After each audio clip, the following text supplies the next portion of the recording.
Chers amis, nous avions prévu de longue date de nous retrouver ce week-end et nous nous apprêtions à vivre un moment particulier pour les écologistes, celui du lancement de notre nouveau mouvement. Cette semaine a effectivement été particulière, mais de bien d'autres manières, parce que la violence du monde refait surface dans des proportions terrifiantes. Hier à Arras, alors que notre pays s'apprêtait à commémorer la mort tragique de Samuel Paty que nous avons tous en tête, un autre professeur, Dominique Bernard, a été victime d'une attaque terroriste, tué dans son lycée pour avoir tenté de protéger ses élèves. 2 autres agents ont été gravement blessés.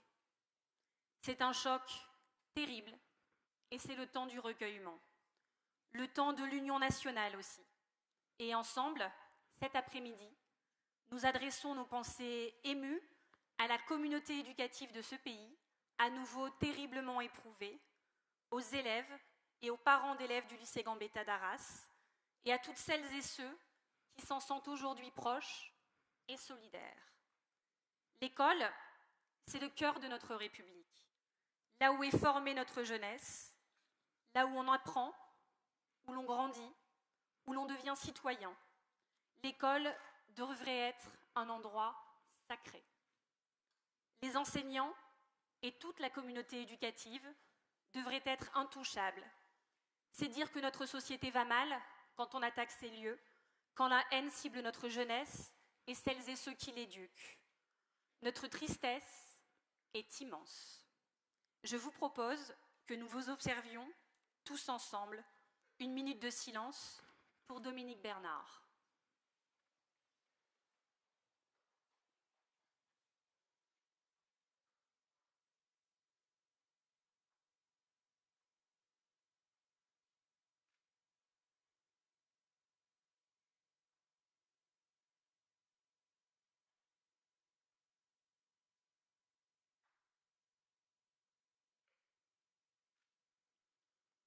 Je vous remercie.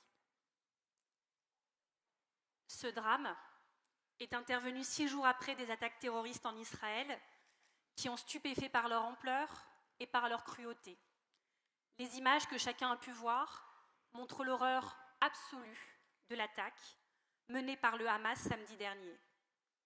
Les témoignages reçus depuis révèlent toute l'ampleur de ces abominations.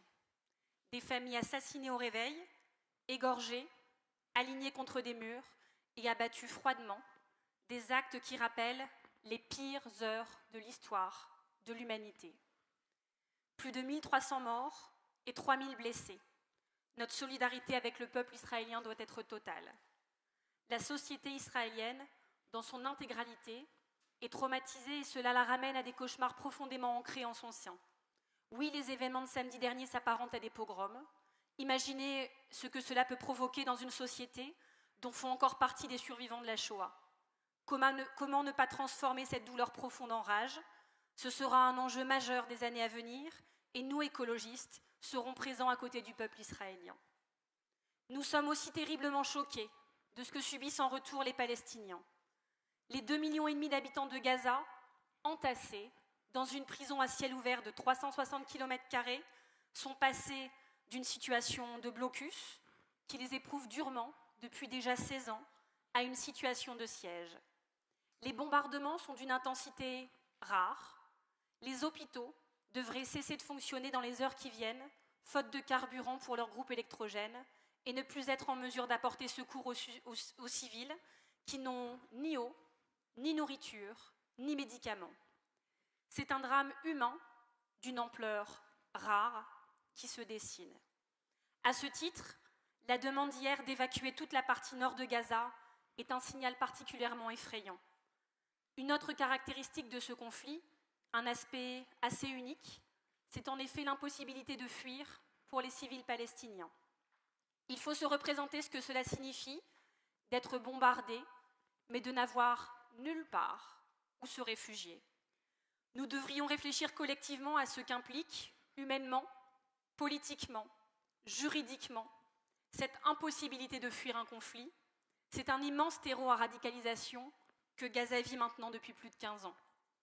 Oui, il y a urgence, urgence à la libération des otages, urgence à l'aide humanitaire, urgence aussi à ce que la France demande publiquement au gouvernement israélien de réagir de façon proportionnée et tente de décourager une attaque terrestre dont les conséquences seraient dévastatrices pour les civils à Gaza et pourraient conduire à une escalade régionale. C'est d'ailleurs ce que, au fond, espère le Hamas. Oui, les Israéliens ont le droit légitime de se défendre pour assurer leur sécurité. Ils doivent aussi éviter l'esprit de revanche qui conduit souvent au pire. Notre boussole doit être le droit international et ces opérations du gouvernement israélien y contreviennent objectivement. Après l'effroi du 11 septembre 2001, les États-Unis ont orchestré une réponse sortant du cadre posé par le droit international et par le droit international humanitaire, de Guantanamo à l'invasion de l'Irak, et d'une voix forte, la France avait su prévenir des dangers de telles actions, en entrant ainsi dans l'histoire. Le Moyen-Orient, mais plus largement le monde entier, subissent encore les conséquences de ces représailles illégales. L'urgence est donc, oui, que la France assume un rôle exemplaire et retrouve la voie singulière qu'elle a su porter dans le passé. Une voie juste qu'elle doit utiliser pour refuser de donner un blanc-seing au gouvernement israélien et être du côté du droit, de nos valeurs de justice, ultime rempart pour nous protéger de la violence et de sa spirale tragique. Ce qui se passe depuis samedi démontre à quel point le conflit israélo-palestinien est et restera central et structurant pour la paix, la sécurité de la région et en réalité, nous le savons, plus largement que ça. Sa résolution doit devenir une priorité centrale pour la diplomatie française, pour la diplomatie européenne. La seule garantie de sécurité, pour le long terme, repose sur une solution politique fondée en droit. La France et l'Union européenne doivent s'atteler à la faire émerger, s'emparer du volet politique du processus de paix, en plus d'assumer pleinement son rôle de bailleur financier et humanitaire pour les 2,5 millions d'habitants de Gaza qui n'ont ni ressources ni espoir. Laissez-moi partager rapidement un sentiment et une idée importante qui me tient particulièrement à cœur. Si les intentions de ceux qui provoquent la mort de ces civils diffèrent, nous devons fermement rappeler, en tant qu'humanistes, en tant qu'écologistes et en tant que pacifistes, que toutes les vies ont la même valeur. Celle du civil israélien, qui est assassiné par un terroriste du Hamas dans un kibboutz, et celle d'un civil palestinien, qui est victime d'un bombardement à Gaza. Cette reconnaissance est nécessaire pour retrouver la possibilité même d'une conversation politique au sens noble du terme. Face à ces horreurs et à ce que nous ressentons dans notre chair, je vous propose une minute de silence pour nous recueillir pour toutes les victimes innocentes d'un conflit qui n'a que trop duré, pour le peuple israélien, pour le peuple palestinien, et je sais que cette valeur résonne particulièrement chez vous, pour la paix.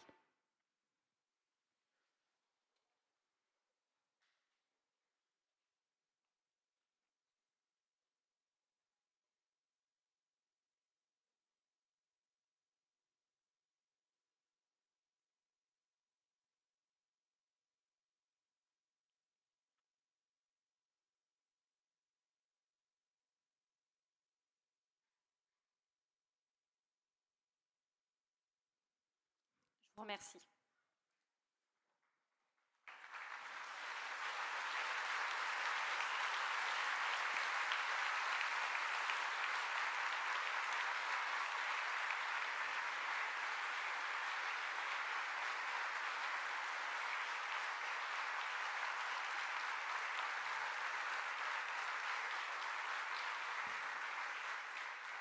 Oui, l'actualité est atroce.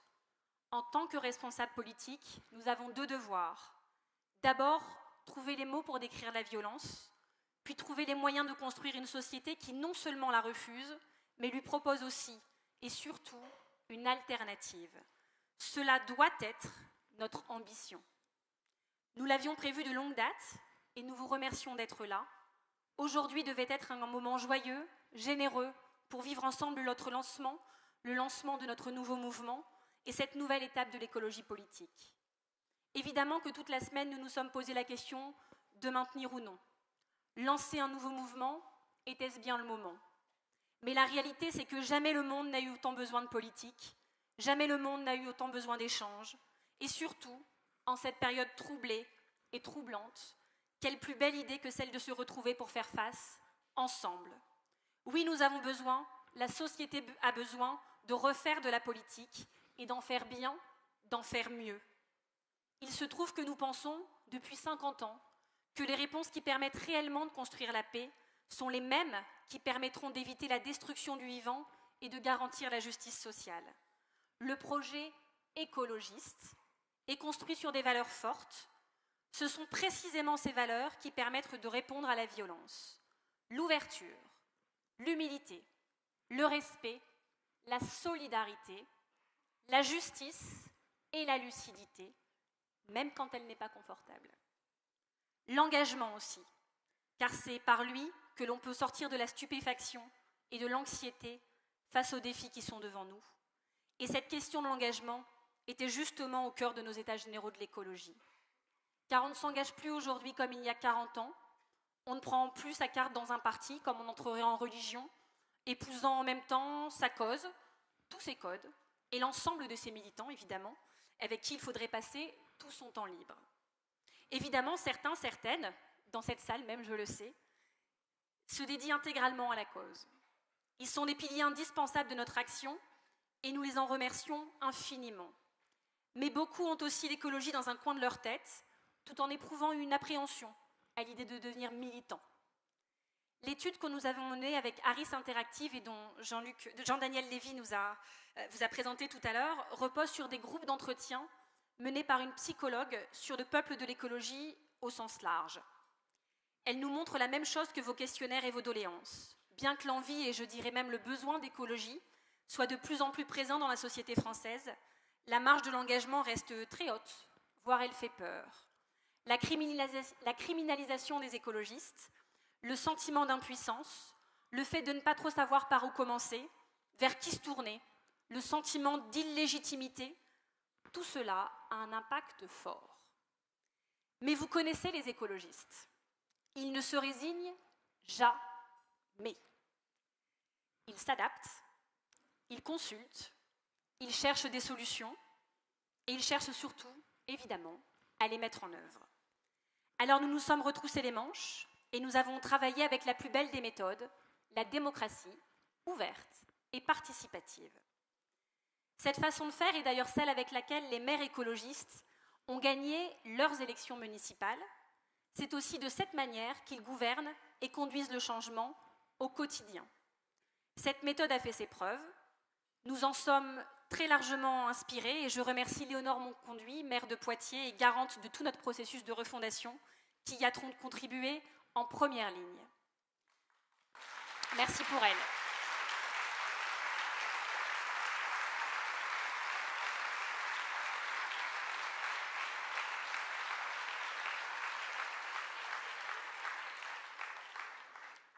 Un comité de pilotage de la démarche, composé à plus de la moitié de membres de la société civile qui sont avec nous aujourd'hui, est ouvert à titre d'observateur indépendant à l'ONG Démocratie Ouverte, qui fait référence en la matière. 150 jours d'écoute, 25 000 questionnaires remplis en ligne, des centaines de cahiers de doléances, 250 ateliers organisés sur tout le territoire et dans tous les types de territoires, 180 structures de la société civile écologiste consultées, des plus grosses que toutes et tous vous connaissez, et jusqu'à de toutes petites associations locales, représentant en tout 2 millions d'adhérents. Nous nous sommes tus pour entendre ce que les écologistes de ce pays avaient à nous dire. Pendant cette grande enquête, oui, nous nous sommes tus et nous avons écouté. Puis nous avons analysé tout l'été. Chaque doléance a été lue. Les résultats des questionnaires, des enquêtes, les remontées des ateliers ont été compilés, décryptés et présentés. Puis à la rentrée, le travail pour passer au concret a commencé. 60 personnes tirées au sort parmi les participants au processus, pour moitié adhérents d'Europe Écologie Les Verts, pour moitié non-adhérents, se sont concentrés sur 3 sujets en plusieurs séances de travail physiques et en ligne: l'accueil et l'inclusion, l'engagement et l'organisation, l'utilité et la confiance. Le but de tout cela, dessiner ce nouveau mouvement. Un nouveau mouvement où on ne se dit jamais « je ne suis pas suffisamment écolo », « je ne suis pas suffisamment parfait » et donc je n'y ai pas forcément ma place. La vérité, c'est qu'il est difficile, voire impossible, d'être un écologiste parfait dans une société qui ne l'est pas. Alors, venez comme vous êtes et changeons-la ensemble, cette société. En octobre, et dans des délais, je l'admets, un peu serrés, nous avons travaillé et concerté la feuille de route de notre nouveau mouvement. Elle a été adoptée cette nuit, après 3 jours de vote en ligne, bloc par bloc. À 84,4%, vous avez voté pour.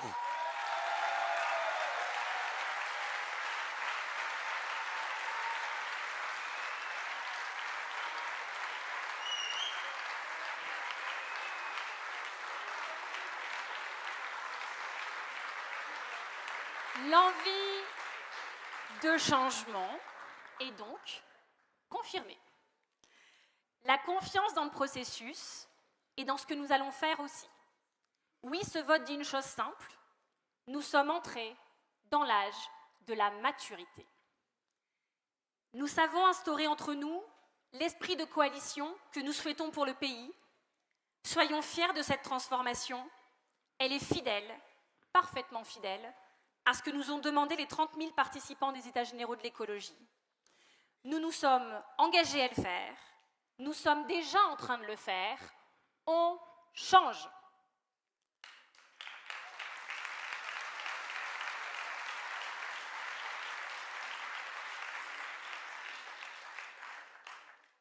C'est donc le moment de répondre à la question qu'on pose beaucoup en ce moment. Mais qu'est-ce qui va changer ? Tout. Tout va changer. Tout, sauf nos valeurs.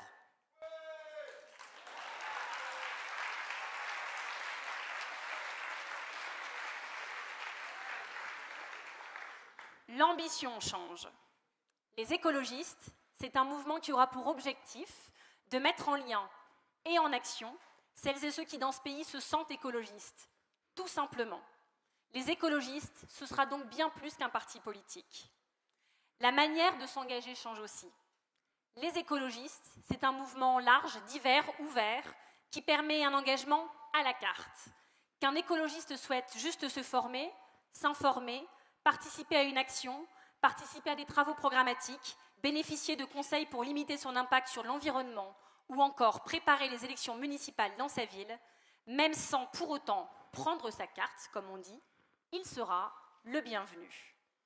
Mais celles et ceux qui souhaitent aller plus loin pourront évidemment aussi adhérer officiellement et participer ainsi aux décisions. Bienvenue! Ça, c'est fini. Et participer ainsi aux décisions structurantes, très structurantes, du mouvement. Comme vous cette nuit, pour ceux qui ont suivi le vote d'avant. Venez comme vous êtes, mais aussi et surtout, venez où vous voulez et comme vous voulez. La forme change aussi. Les écologistes combinent l'ouverture et la flexibilité des modalités d'engagement permis par le format mouvement, mais sans pour autant s'affranchir des règles d'organisation et de régulation démocratique, ce à quoi cette forme sert malheureusement trop souvent de prétexte dans d'autres familles politiques.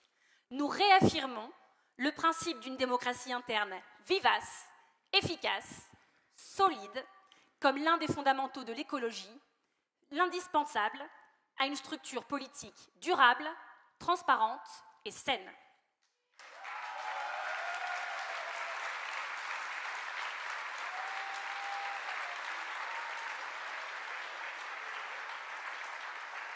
Maintenant que tout le monde est rassuré sur ce point, je peux vous dire que les outils aussi vont changer. Tout au long de la journée, nous vous les ferons découvrir.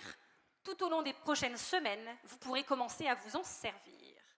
Nouveau site internet, plateforme de mobilisation en ligne, application smartphone ouverte à tous les écologistes de ce pays, école, je vois que certains l'ont déjà téléchargé, école de formation.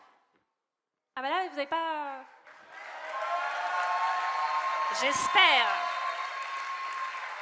C'est bon, vous êtes tous inscrits. Mélissa a pris les noms. Les cours commencent lundi.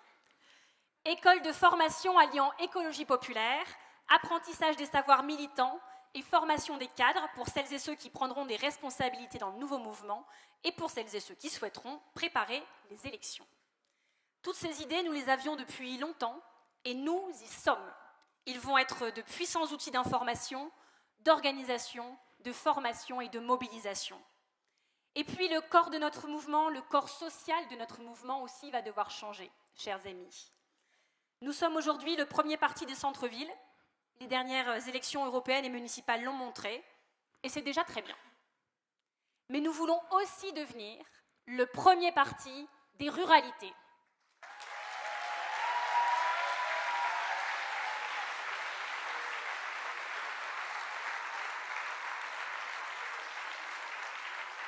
Nous voulons et nous allons devenir le premier parti des ruralités parce que l'écologie, c'est pour tout le monde, pour toutes les classes sociales, pour tous les territoires. L'écologie, c'est la justice sociale et la justice environnementale et ça marche partout.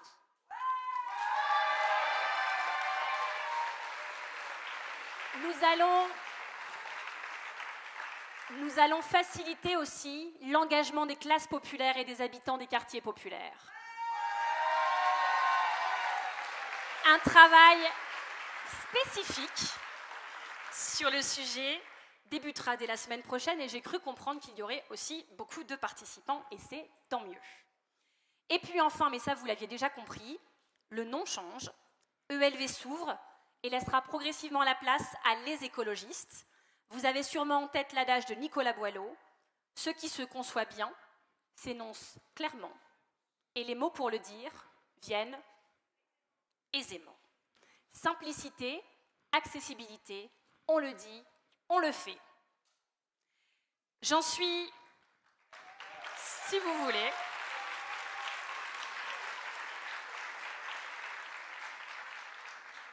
j'en suis très consciente. Cela fait beaucoup de changements, beaucoup, d'un coup. Mais c'est ce qui nous était demandé. Et c'est la promesse que nous avions faite. Alors un merci sincère et reconnaissant à toutes celles et ceux qui l'ont rendu possible, chacun à son poste. Les salariés d'Europe Écologie Les Verts, qui, comme vous le savez, c'est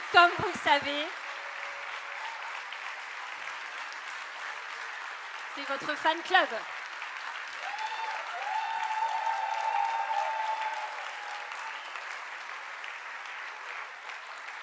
Les salariés d'Europe Écologie Les Verts qui, comme vous le savez, sont bien trop peu nombreux, mais toujours à la hauteur du défi permanent qui est la vie d'un parti, du nôtre en particulier. Le bureau exécutif, solide et solidaire, dont la cohésion a permis de relever le pari de ses premiers mois de mandat.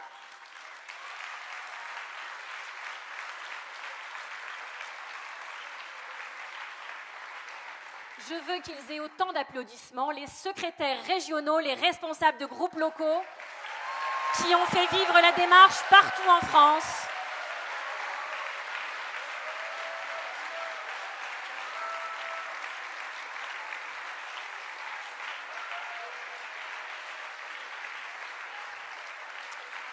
On voit qu'on a beaucoup de groupes locaux, et donc de responsables de groupes locaux.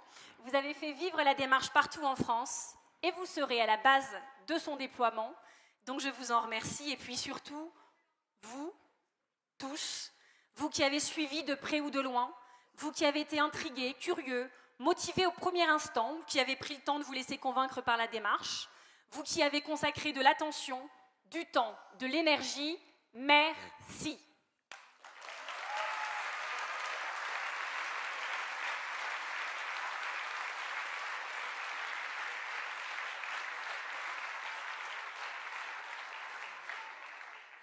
Puisqu'on est là pour tous dire, je sais qu'il y a des inquiétudes, et c'est normal. Vous le savez, et si vous ne le savez pas, vous le saurez à présent, ma nature n'est pas de passer en force. Je n'aime pas cela. Ma nature, c'est de convaincre. Mais ce n'est pas une question de nature, c'est aussi une conviction politique. Je crois, et nous croyons chez les écologistes, que c'est en convainquant que l'on peut avancer collectivement, ce qui est indispensable à la réussite de notre projet, et c'est donc ce que nous ferons.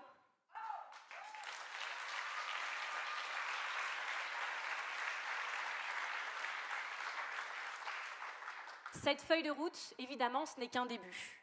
Cette journée marque le lancement d'un nouveau mouvement, d'un nouvel état d'esprit, de nouveaux outils, d'une nouvelle aventure. Mais à nous, avec toutes celles et ceux qui nous rejoindront, de le dessiner, de l'animer, de le faire connaître, de le faire grandir, de le faire gagner.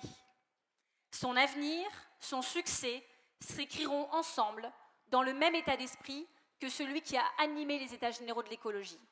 Ouverture, démocratie, convivialité, coopération, envie de fédérer, objectif de gagner la bataille du vivant sur tous les terrains où nous avons à la mener, du local au national, jusqu'aux échelons européens et international, évidemment, car nous sommes et nous resterons membres des Global Greens et du Parti vert européen.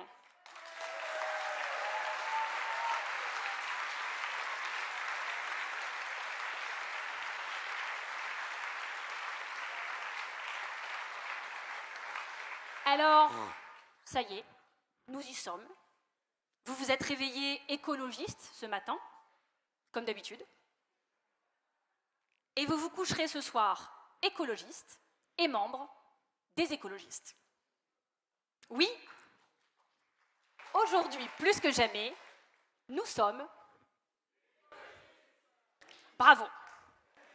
Nous sommes les écologistes.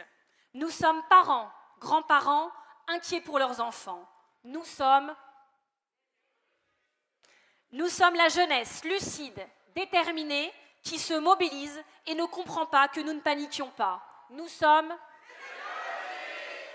les promeneurs émus quand on se balade en forêt, les amoureuses de la faune qui se réveillent devant les documentaires et qui en rêvent, oui, de cette vie sauvage. Nous sommes les malades de l'environnement, les familles d'enfants asthmatiques, les victimes de cancers pédiatriques et leurs proches. Nous sommes les personnes en situation de handicap qui souhaitent construire une société et un mouvement réellement accessible. Nous sommes les ouvriers, les artisans, inquiets de leurs conditions de travail, de la menace permanente de délocalisation et aussi de leur santé et des risques industriels. Nous sommes les personnes en situation de précarité qui réalisent, oui, que la solution durable à leurs problèmes nécessite un changement radical de modèle et un nouveau pacte social juste et partagé. Nous sommes entrepreneurs, conscients des limites planétaires, de la nécessité d'une nouvelle relation au travail qui invente de nouvelles façons de faire. Nous sommes les aidants, les soignants, les enseignants qui connaissent la valeur du soin, la coopération, du partage, qui contribuent à la société de liens. Nous sommes les simples citoyens, les citoyennes, conscients de l'importance du convivialisme et qui veulent refaire société. Nous sommes aussi les ultramarins qui se battent contre les ravages du chlordécone et des sargasses en Antilles, contre l'exploitation du nickel en Nouvelle-Calédonie, contre les conséquences des essais nucléaires en Polynésie, contre les mines d'or et l'orpaillage clandestin en Guyane, pour le tram-train à La Réunion et pour l'accès aux soins à Mayotte. Nous sommes les écologistes.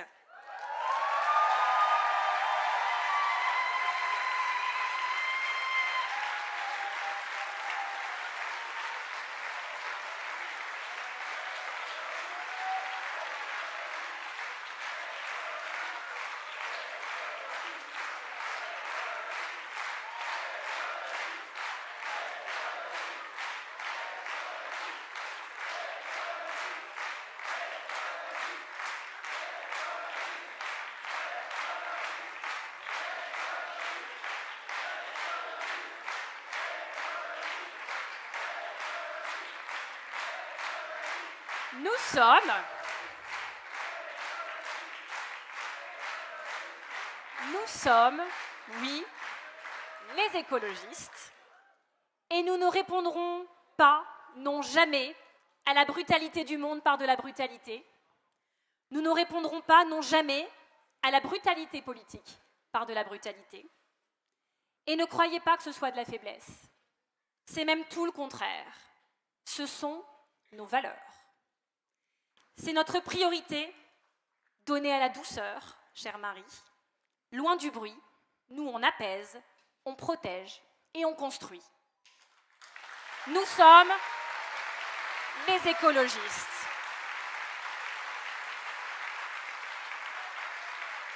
Nous sommes des millions, oui je dis bien des millions dans ce pays, à nous sentir impuissants face aux crises climatiques.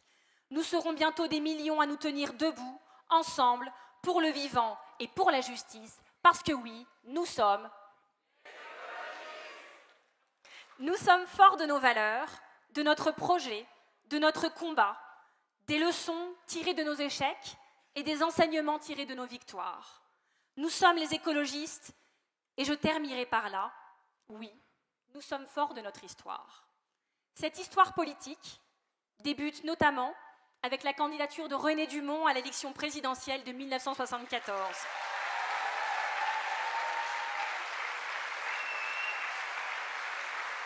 La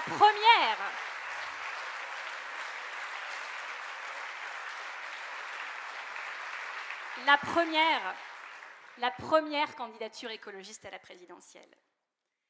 Je ne sais pas vous, mais moi je pense souvent à lui, très souvent, à ce qu'il a posé dans le débat public, avec courage et sous les moqueries. Vous vous rappelez? À votre santé.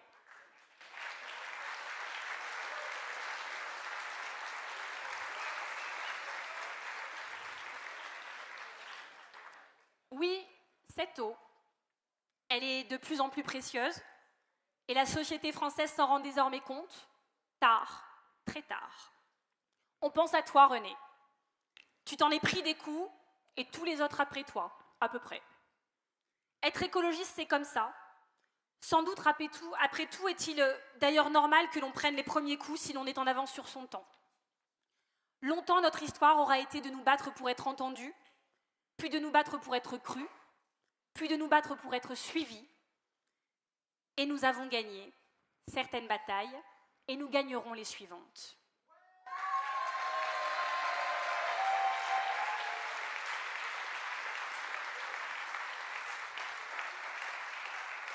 On va finir par un peu de poésie, je sais que vous aimez ça. Paul Éluard écrivait qu'il n'y a pas de hasard, que des rendez-vous. Il se trouve que le calendrier nous fait un joli clin d'œil parce que le week-end de notre lancement correspond aux 40 ans de la marche pour l'égalité et contre le racisme. Le 15 octobre 1983, une trentaine de jeunes et des militants partaient du quartier de La Cayolle, à Marseille. Ils entamaient une marche non violente jusque Paris, et après 2 mois de marche, plus de 100 000 personnes se rassemblaient à la capitale.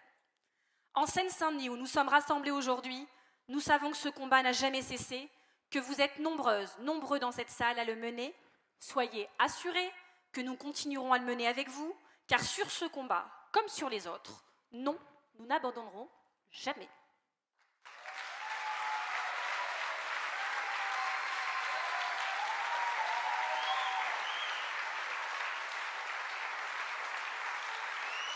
Je vous l'ai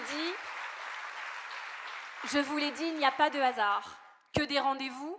Et la vie nous avait déjà fait un joli clin d'œil le jour du lancement des États généraux de l'écologie, que l'actualité sociale chargée, vous vous rappelez, les retraites, tout ça, du début d'année nous avait amené à décaler plusieurs fois. Et en décalant plusieurs fois, nous étions tombés un peu par hasard, mais peut-être que dans la vie, il n'y a pas de hasard, et que des rendez-vous, sur le 9 février 2023. La veille, un des intervenants de cette conférence de presse m'avait fait remarquer que ce lancement coïncidait jour pour jour avec le 100e anniversaire de la naissance d'André Gorz, intellectuel, journaliste, critique économiste et surtout pionnier de l'écologie politique. Alors André nous avait accompagnés en pensée toute la journée, et s'il avait été là, ce jour-là, s'il avait été là aujourd'hui, il nous aurait sûrement rappelé à cette occasion que c'est sur une vision de l'avenir que les sociétés règlent leurs projets. Et vu l'avenir sombre qui se dessine, tant d'un point de vue environnemental, démocratique et social, tant au plan national qu'international, comment se projeter? Nous sommes en 2023. Personne ne peut garantir aux enfants qui naissent cette année que la planète sera encore habitable pour l'année de leurs 30 ans. Ça n'est pas nous qui le disons, c'est le GIEC, consensus scientifique inédit dans l'histoire de l'humanité. Alors on va continuer à se battre pour écrire une suite heureuse à cette histoire, continuer à avoir le courage d'être précurseur, quitte, oui, à prendre des coups, c'est pas grave. Continuer à dénoncer des absurdités qui sont souvent confortables, à expliquer sans donner de leçons, à mener les combats sans relâche, pour le vivant, pour le climat, pour l'emploi, pour la biodiversité, pour la justice, pour la santé, pour la paix. C'est aussi pour les enfants d'Israël, pour les enfants de Gaza, pour les enfants du Haut-Karabakh. Oui, on continue et on continuera tant qu'il le faudra, parce qu'ensemble, nous avons le pouvoir d'écrire le futur. Et vous savez quoi ? C'est exactement ce qu'on va faire.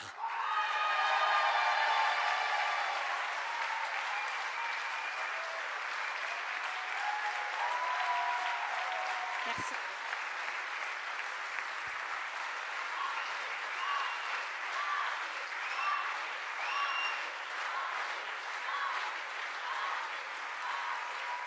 Merci beaucoup. Merci tout le monde.